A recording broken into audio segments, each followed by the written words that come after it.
Hello friends, welcome to my YouTube channel Medicrack. Friends, आज का हमारा टॉपिक है एक्यूट पेनक्रिएटाइटिस। फ्रेंड्स, आज हम लोग management of patient having acute pancreatitis के बारे में पढ़ेंगे। सबसे पहले हम लोग पेनक्रियाज के बारे में थोड़ा नॉलेज लेते हैं। पेनक्रियाज एक वाइटल ऑर्गन है जो स्टोमक के बिहाइंड प्रेजेंट रहता है। इसका जो रोल है डाइजेशन और एंडोक्राइन दोनों में होता है। पेनक्रियाज का टू मेन फंक्शन है। फर्स्ट फंक्शन है डाइजेस्टिव जूस प्रोड्यूस करना और दूसरा फंक्शन है इंसुलिन प्रोड्यूस करना। Acute pancreatitis is the inflammation of pancreas. ये एक्यूट पेनक्रिएटाइटिस पेनक्रियाज का इन्फ्लामेशन होता है। ये inflammation auto digestion of pancreas, pancreas जो है खुद के ही सेल को मारने लगता है, जिसके कारण पेनक्रिएटाइटिस होता है। यूजुअली ये ट्रिप्सिन एंजाइम के कारण होता है। ट्रिप्सिन एंजाइम ही अपने से पेनक्रिएटिक सेल को मारने लगता है। Management of acute pancreatitis. First है मेडिकल मैनेजमेंट। मेडिकल मैनेजमेंट में पहले हम पेन मैनेजमेंट करते हैं। पेन मैनेजमेंट करने के लिए pain is manage due to opioid analgesic. Opioid analgesic देते हैं। ये दर्द निवारक दवाई होता है, उसका यूज करते हैं। Morphine drug of choice. उसके बाद भी नहीं होता है तो मॉर्फिन ड्रग का भी यूज़ किया जाता है। Alternatively morphine, buprenorphine and transdermal fentanyl can also be used.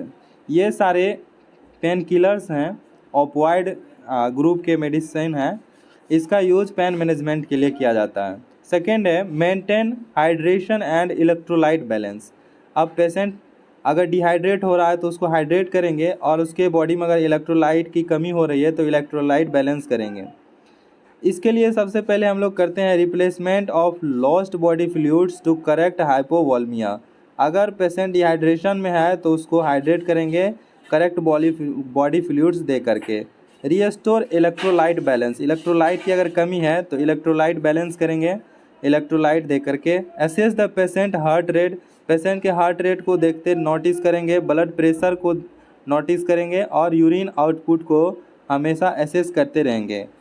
Do blood transfusion for haemorrhagic patient. अगर हेमोरेजिक पेशेंट है तो उसमें ब्लड ट्रांसफ्यूजन करेंगे। To correct electrolyte imbalance administer potassium chloride. अगर इलेक्ट्रोलाइट पेशेंट के बॉडी में कम है तो उसमें पोटासियम क्लोराइड का एडमिनिस्ट्रेशन करेंगे। Severe hypoglycaemia. अगर हाइपरग्लाइसीमिया है तो उसको इंसुलिन दे करके मैनेज करेंगे। IV antibiotic to correct infection. IV antibiotic डालेंगे इन्फेक्शन के केस में। Administer anticholinergics, histamine blockers, prostate inhibitors, glucocorticoids, calcitonin. Anticholinergics का यूज जो है ओवर एक्टिव ब्लैडर के केस में करते हैं, रिस्पिरेटरी कंडीशन में करते हैं, जैसे सीओपीडी का केस रहता है तो उसमें यूज करते हैं। मोशन सिकनेस प्रिवेंट में करते हैं, पार्किंसंस डिजीज में करते हैं, और गैस्ट्रो इंटेस्टिनल एस्पाज्म को रिड्यूस करने के लिए करते हैं। Histamine blockers. हिस्टामिन ब्लॉकर्स को H2 ब्लॉकर भी बोलते हैं। इसका मेनली यूज है गैस्ट्रोओइसोफेगल रिफ्लेक्स डिजीज, ठीक है, पेप्टिक अल्सर में इसका यूज करते हैं। उसके बाद है प्रोटीएज इनहिबिटर्स। ये वायरल इन्फेक्शन से हमें बचाता है। HIV वगैरह के केस में प्रोटीएज इनहिबिटर्स का यूज करते हैं। ग्लूकोकॉर्टिकॉइड्स का एंटी इन्फ्लामेटरी एक्शन होता है। ये मेटाबॉलिक इफेक्ट को बढ़ा देता है और इम्यूनो सप्रेसर का भी काम करता है। मेडिकल मैनेजमेंट में हमारा थर्ड है rest the bowel and pancreas. Pancreas और बोवेल को जो है रेस्ट देंगे। Avoid oral diet. Oral diet बिल्कुल बंद कर देंगे। Provide nutrition through IV line. जितने भी न्यूट्रिशन है उसको IV लाइन के थ्रू देंगे। कीप पेशेंट हील पर ऑरली। वही है कि इसको ऑरली जो है पूरा शून्य कर देना है, कुछ भी नहीं देना है। Total give perinatal nutrition. Totally perinatal nutrition मतलब IV लाइन के थ्रू ही सारा न्यूट्रिशन दिया जाएगा। Once a patient condition is improved give liquid diet. अगर पेशेंट का कंडीशन में धीरे धीरे सुधार आ रहा है तो उसके बाद हम लिक्विड डाइट से स्टार्ट कर सकते हैं। मेडिकल मैनेजमेंट के बाद आता है हमारा नर्सिंग मैनेजमेंट। नर्सिंग मैनेजमेंट में सबसे पहले to reduce pain level, pain को कैसे नर्सिंग मैनेजमेंट के थ्रू रिलीफ करवाएंगे। पहले पता करेंगे assess pain level, pain level का स्तर कितना है, कितना उसको पेन कर रहा है, इंटेंसिटी कितना है वो पेन का, ड्यूरेशन कितना है, कितना देर से दर्द कर रहा है, किस जगह दर्द कर रहा है, रेडिएशन, ये सब उसका देखेंगे। उसके बाद है assessment of precipitation factor and relieving factors. हम पेन का जो है प्रिसिपिटेशन देखेंगे, क्या कर सकते हैं और उसको कैसे रिलीफ लाया जा सकता है। प्रोवाइड एनाल्जेसिक, एनाल्जेसिक का यूज करेंगे, एंटीकोलिनर्जिक्स का यूज करेंगे, इसमें भी पेन मेडिकेशंस आता है। S2 receptor blocker, S2 receptor antagonist, इसको S2 ब्लॉकर भी बोलते हैं, इसका यूज करेंगे। Provide bowel and pancreatic rest, वही है बॉवेल और पेनक्रिएटिक जो है न्यूट्रिशन को शून्य कर देंगे, इससे पेनक्रिएटिक रेस्ट और बॉवेल रेस्ट मिलेगा। Provide comfortable measure like, comfortable measures आप प्रोवाइड करेंगे, जैसे कि प्रॉपर पोजीशनिंग, पेशेंट का पोजीशन प्रॉपर रखेंगे, जैसे सेमी फॉलर्स पोजीशन में रख सकते हैं पेशेंट को, सेमी फॉलर पोजीशन में पेशेंट जो है इस तरह से लेटता है। ओके, रिलैक्सेशन टेक्निक्स का यूज करेंगे। रिलैक्सेशन टेक्निक्स में है कि सांस लेना है, डीप ब्रीद, फिर उसको धीरे धीरे छोड़ना है। और क्वाइट एंड काल्म इन्वायरमेंट, हम हमेशा पेशेंट को शांत इन्वायरमेंट में रखेंगे। सेकेंड है हमारा नर्सिंग मैनेजमेंट के अंदर maintenance of adequate fluid volume and hydration status. Fluid का वॉल्यूम को मेंटेन करेंगे और उसको हाइड्रेशन स्टेटस में रखेंगे पेशेंट को। इसमें फर्स्ट आता है हमारा monitor vital sign. Vital sign को पहले देखेंगे, वाइटल साइन फ्लक्चुएट तो नहीं कर रहा है। Observe for any change in ECG finding, ECG के फाइंडिंग में देखेंगे क्या चेंज आ रहा है। Monitor laboratory values, laboratory values जो भी आया है उसका जांच का रिपोर्ट उसको देखेंगे। Assess for physical science of hypocalcaemia, hypocalcaemia का लेवल चेक करेंगे कि हाइपोकैल्सीमिया तो कहीं नहीं हुआ है। ग्लाइसेमिक लेवल को चेक करेंगे। हाइपोकैलीमिया, कैलीमिया मतलब पोटासियम का लेवल कम है कि नहीं। एडमिनिस्टर प्रिस्क्राइब्ड IV फ्लूइड्स, जो भी डॉक्टर के द्वारा प्रिस्क्राइब किया जाएगा वो IV फ्लूइड्स हम लोग एडमिनिस्टर करेंगे। पोटासियम क्लोराइड दे सकते हैं, कैल्शियम ग्लूकोनेट दे सकते हैं। लो पोटेशियम लेवल को पोटेशियम क्लोराइड बैलेंस करेगा।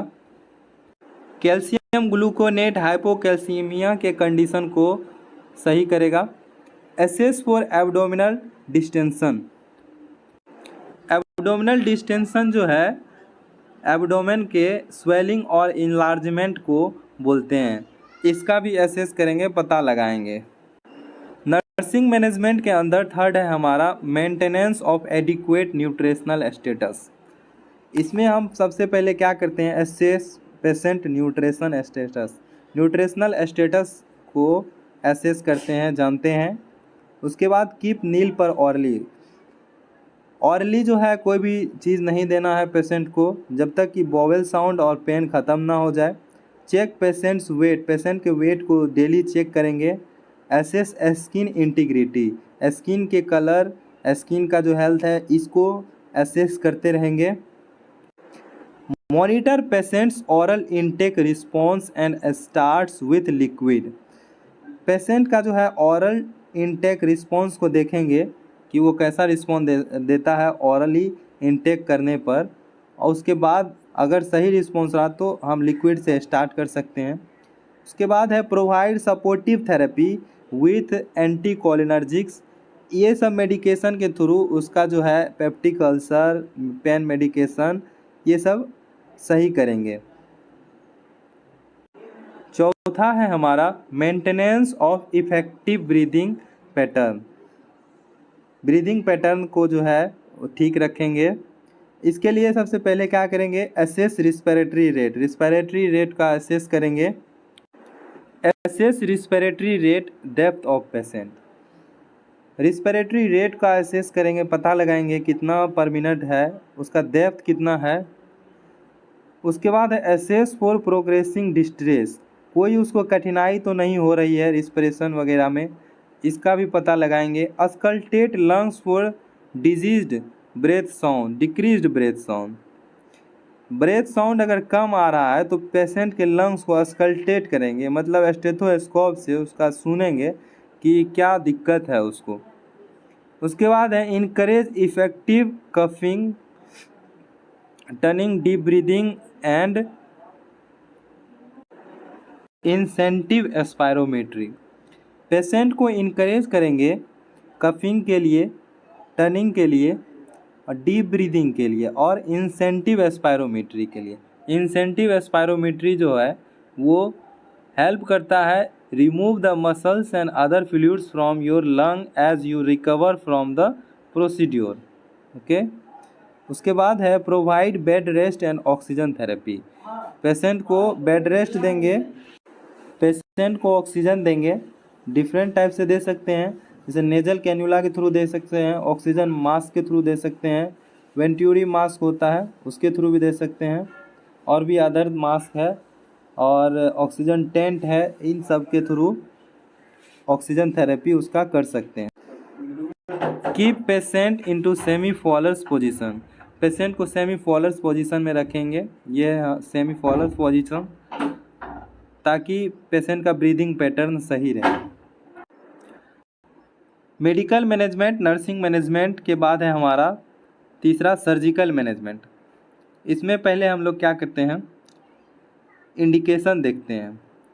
अनसर्टेनली ऑफ डायग्नोसिस, डिजीज़ के बारे में अगर अनसर्टेन रहते हैं तो उसका प्रॉपर डायग्नोसिस करवाते हैं। ट्रीटमेंट ऑफ पेनक्रिएटिक सेप्सिस, अगर पेनक्रियाटिस है तो उसमें पेनक्रिएटिक सेप्सिस का ट्रीटमेंट करते हैं। Correct of associated biliary track disease, correction करते हैं बिलियरी ट्रैक डिजीज़ का, अगर कोई बिलियरी ट्रैक में जो है ऑब्स्ट्रक्शन हो गया है स्टोन वगैरह के कारण। तो इंडिकेशन के बाद है सर्जिकल इंटरवेंशन, सर्जिकल इंटरवेंशन में हम लोग क्या करते हैं, 3 काम कर सकते हैं कंडीशन के आधार पर, ये होता है। पहला है पेनक्रिएटिक जेजुनोस्टोमी, दूसरा है सब टोटल पेनक्रिएटोमी, तीसरा है पेनक्रिएटिक ड्यूडिनेक्टोमी। इस तीनों केस को हम लोग यहाँ पे देखते हैं। ये है हमारा पेनक्रिएटिक जेजुनोस्टोमी, ये है पेनक्रिएटिक जेजुनोस्टोमी। इसमें इस टाइप से पेनक्रियाज को कट करके उसमें जेजुनम वाले पार्ट को अटैच कर दिया जाता है, फिर इस तरफ जो है जेजुनम को यहाँ से अटैच कर दिया जाता है। सेकेंड है हमारा सर्जिकल इंटरवेंशन, सब टोटल पेनक्रिएटोमी। इसमें हम लोग क्या करते हैं, पेनक्रियाज को पूरे तरह से काट के नहीं हटाते हैं, इसके ये वाले पार्ट को, आगे वाले पार्ट को कट करके विथ एस्पिरिन वगैरह भी इसमें कट जाता है, इसको काट के हटा दिया जाता है। ये भाग जो है इन्फ्लामेट हो जाता है, इस कारण से इसको काट के हटा दिया जाता है। उसके बाद है हमारा थर्ड सर्जिकल इंटरवेंशन, पेनक्रिएटिक ड्यूडेनेक्टोमी। इसमें जो है ड्यूडिनम को पेनक्रियाज से डायरेक्ट जोड़ दिया जाता है, इस फोटो में आप देख सकते हैं, और एस्टोमक को डायरेक्ट जेजुनम में जोड़ दिया जाता है, फिर ये इधर कंटिन्यूअस रहता है हमारा। ओके, अब सर्जिकल इंटरवेंशन करने से पहले प्री ऑपरेटिव क्या करते हैं हम लोग, insertion of nasogastric tube, nasogastric tube का इंसर्शन करते हैं। Close monitoring of WBC count को मॉनिटर करते हैं। कंटिन्यूअस रिप्लेसमेंट ऑफ फ्लूइड का रिप्लेसमेंट करते रहते हैं, हमेशा फ्लूइड चलाते हैं। मॉनिटर सेंट्रल वेनस प्रेशर को मॉनिटर करते हैं। Close monitoring of breathing pattern and nutritional status, breathing pattern और न्यूट्रिशनल स्टेटस को मॉनिटर करते हैं। Provide pre operative teaching, patient को ऑपरेशन करने से पहले उसके बारे में पूरी जानकारी दे दी जाती है। Encourage patient to ask question about disease condition, patient को इनकरेज किया जाता है कि वो ज़्यादा से ज़्यादा डिजीज़ के बारे में पूछे और वो संतुष्ट हो पाए। ट्रीटमेंट और प्रोग्रेस के बारे में भी वो जाने। उसके बाद है हमारा post operative care. Post operative care operation के बाद किया जाता है। इसमें है give a clear idea of the surgical procedure, patient को अच्छे तरीक़ा से क्या हुआ और उसके बाद कैसे ठीक होगा इसके बारे में जानकारी देते हैं। कंटिन्यूस असेसमेंट ऑफ ट्यूब और ड्रेन, ट्यूब और ड्रेन का जो है कंटिन्यूस असेसमेंट करते पता लगाते रहते हैं ट्यूब और ड्रेन सही तरीक़ा से है कि नहीं, और ड्रेन का कलर, ड्रेन जो हो रहा है उसमें से पस वस वगैरह ब्लीडिंग कैसा है वो कलर, ये सब का डिटर्मिनेशन करते रहते हैं। Assessment of pancreatic enzymatic function, pancreatic enzyme function का भी असेसमेंट करते हैं। Check vital sign, vital sign को तो मॉनिटर करना ही है। Provide a comfortable position, patient को तो कंफर्टेबल पोजीशन में ही रखना है, सेमी फॉलस पोजीशन या फिर और भी। फ्रेंड्स यहाँ पर हमारा पेनक्रिएटाइटिस का टॉपिक ख़त्म होता है। आप अपने एग्ज़ाम में इसको अच्छे से लिख पाएंगे, मैंने इसे अच्छी तरीक़ा से समझा दिया है। तो फ्रेंड्स अगर आपको इस वीडियो का PDF चाहिए तो आप इस वीडियो के डिस्क्रिप्शन बॉक्स में जाकर के टेलीग्राम लिंक में ज्वाइन हो सकते हैं। Thanks for watching my video.